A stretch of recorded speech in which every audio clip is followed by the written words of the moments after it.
আলহামদুলিল্লাহ। সবাই কেমন আছো? আলহামদুলিল্লাহ, আমি ভালো আছি। তোমাদের সাথে আমার অনেকদিন পরে দেখা হয়েছে। শনিবারে আমি মাদ্রাসা থেকে বের হয়েছি।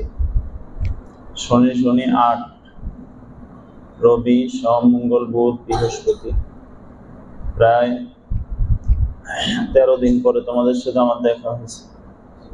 এই মাদ্রাসা আসার পরে এর চেয়ে বড় লম্বা টাইম ছিল শুধু উমরার টাইম। ওই টাইমটা ছাড়া আর কখনো তোমাদের সাথে এত লম্বা সময় আমার গেটিং হয় নাই, দেখা হয় নাই। আসলে তোমরা তো সবাই জানো, বাংলাদেশে প্রায় 80 লক্ষ মানুষ, প্রায় 1 কোটি। ফেনী, নোয়াখালী, কুমিল্লা, এই 3 জেলার ভিতরে বন্যায় কবলিত হয়েছিল। তো সবচেয়ে বেশি ক্ষতিগ্রস্ত রেড সিগন্যাল ছিল ফেনী জেলার পরশুরাম উপজেলা। আমাদের বাড়ি যেখানে, আমাদের বাড়ির 2 পাশে 2টা নদী ভাঙছে। আমি সোমবারে ফেনী গেছি। ফেনীতে গিয়া ফেনী শহরের উপরে, মনে করো কাশিমপুর বাজার, এরকম শহরের উপরেও 1 গলা পানি ছিল। তো গিয়া আমার চাচার বাসায় ছিলাম। মঙ্গলবারে সিলেট থেকে একটা জামাত বন্যার্তদের জন্য ত্রাণ নিয়ে গেছে। আমাদের ফেনী থেকে পরশুরাম এই মেইন রোডে 1 বুক 1 গলা পরিমাণ পানি, কোনো গাড়ি যায় না। এলাকায় কারেন্ট নাই। 7-8 দিন আমরা যারা বাহিরে ছিলাম, বাড়ির সাথে কোনো যোগাযোগ নেই। এরা কি মরে গেল না বেঁচে আছে তাও আমরা জানি না।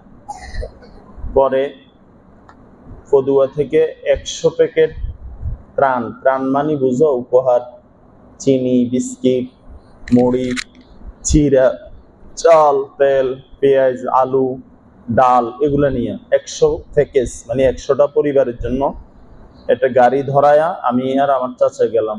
গিয়া পুরো এলাকা, আমাদের এলাকা যেটা, ওই এলাকা লিস্ট করে প্রত্যেক পরিবারের জন্য একটা করে টোকেন সিস্টেম করে আলাদা আলাদা করে পৌঁছেছি।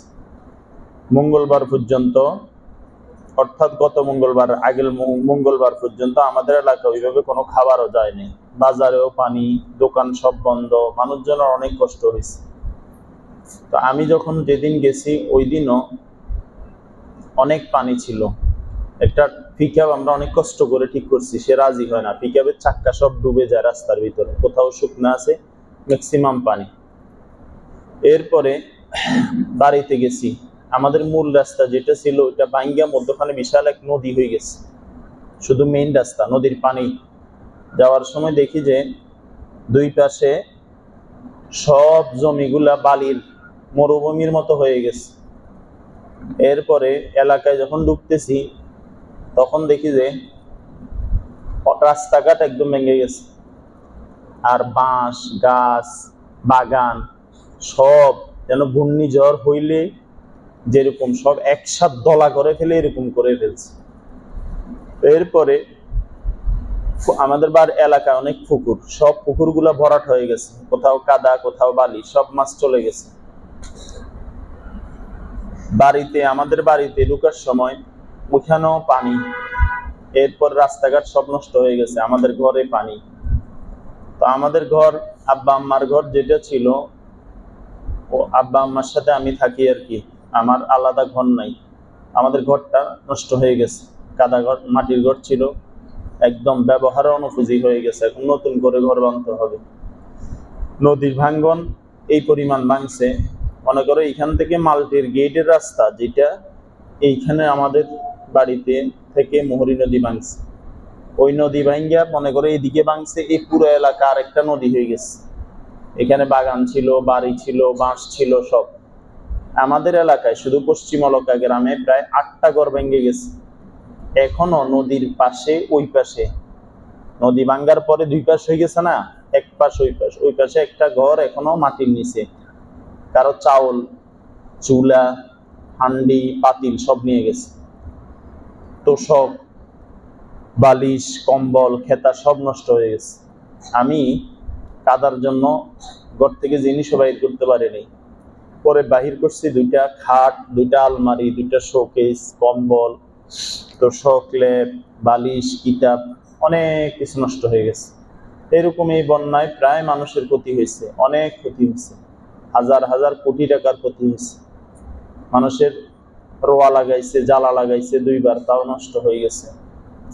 তো আসলে আল্লাহ তাআলা যখন বিপদ দেন তখন ধৈর্য ধরা ছাড়া কিছু নেই। সাইদের নানাদের ঘরটাও পড়ে গেছে, একদম পড়ে গেছে। তো এরকম অনেকগুলা ঘর ছিল যেগুলো একদম নিঃস্ব হয়ে গেছে, ক্ষতিগ্রস্ত হয়েছে। তো এখন আমাদের এলাকায় পানি নেই, কালকে পর্যন্ত কারেন্ট যায় নাই আমাদের এলাকায়, কালকে রাত্রে কারেন্ট গেছে। তো এখন আমরা দূর থেকে যারা আছি, আসলে আমাদের দোয়া করা ছাড়া তো আর কিছু করার নাই, তাই না? আমরা দোয়া করব আল্লাহ তাআলা যেন পরিস্থিতিকে স্বাভাবিক করে দেন। আমিন বলো। আমি বাড়িতে ছিলাম 11 দিন। এই 11 দিন বাড়িতে এক কাপ চাও খাইতে পারিনি, খাবারও খাইতে পারিনি। পাকের ঘর পড়ে গেছে, থাকাও হয় নাই। থাকছি ফারুকিয়া মাদ্রাসায়, মুফতি মাদ্রাসায়, সবুজুর মাদ্রাসায়, অথবা আমার ছোট বোনের বাসায়। খাবারও খাওয়া হয়েছে মাদ্রাসায়, না হলে বোনের বাসায়। মানে এই দীর্ঘ 12-13 দিন আমার উপরে অনেক ঝুরি ঝামেলা গেছে। এই আমার 8-10 বছরে মনে আমি এত কষ্ট করিনি। এই ত্রাণ প্যাকেট করা, ত্রাণ উঠানো, নামানো, মানুষকে দেওয়া, স্বেচ্ছাসেবকের দায়িত্ব পালন করা, অনেকগুলো বিষয় ছিল। আসলে এখন আমার চোখে ঘুম। আমি মসজিদে ঘুমাইছিলাম জোহরের পরে, ঘুম থেকে উঠতে কষ্ট হইতেছে। সব মিলাই আল্লাহ তাআলা ভালো রাখছে, বাস আলহামদুলিল্লাহ। আব্বা আম্মা জীবিত আছে, আলহামদুলিল্লাহ। তো আমরা দূর থেকে এখানে যারা আছি, পানির কষ্ট যে পরিমাণ কষ্ট, পানির আযাব বড় আযাব। এটা পানি যদি উঠে করে তখন রাস্তাঘাটে চলা যায় না, বিদ্যুৎ থাকে না, খাবার পানি। এখন আমাদের এলাকায় কল চিপলে কলের পানির সাথে বালি বের হয়, বালি মুখে লাগাইলে পানির সাথে বালি খেতে হয়, নিচ থেকে বালি উঠতেছে। তো আল্লাহ তাআলার হুকুম, আল্লাহ তাআলার আযাব গজব। তবে একটা বিষয় হলো, পুরো বাংলাদেশ থেকে মানুষ নোয়াখালী, লক্ষ্মীপুর, ফেনীতে যে পরিমাণ ত্রাণ উপহার সামগ্রী নিচ্ছে, সুষম বন্টন ঠিকভাবে হয় না। আর মানুষের ভিতরেও শকর নাই। মানুষের ভিতরে কি নেই বলো? শকর নাই।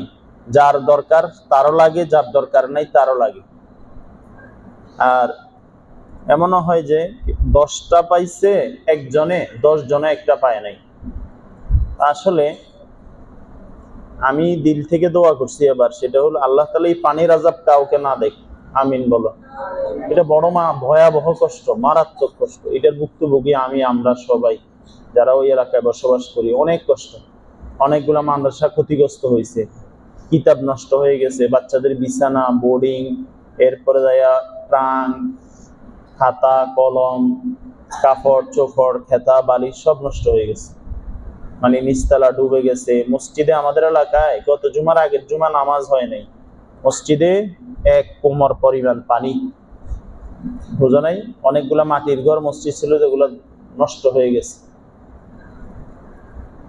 যে এলাকায় আমাদের, যেখানে নদী ভাঙছে, ওইখানে মানুষ বলছে যে এই পরিমাণ নদীর জোয়ার ছিল যে মানে কয়েকটা হেলিকপ্টার আওয়াজের মতো ছিল। মানুষ পানিবন্দী হয়ে গেছে, ঘর থেকে বের হতে পারে নাই, আতঙ্কিত ছিল। তো সব মিলে আলহামদুলিল্লাহ, আল্লাহ তাআলা ভালো রাখছেন, সুস্থ রাখছেন, আলহামদুলিল্লাহ। আল্লাহ তাআলা আমাদেরকে সমস্ত পেরেশানি থেকে দূর করে দেন, বলো আমিন। আল্লাহ তাআলা আমাদের দোয়াকে কবুল করেন।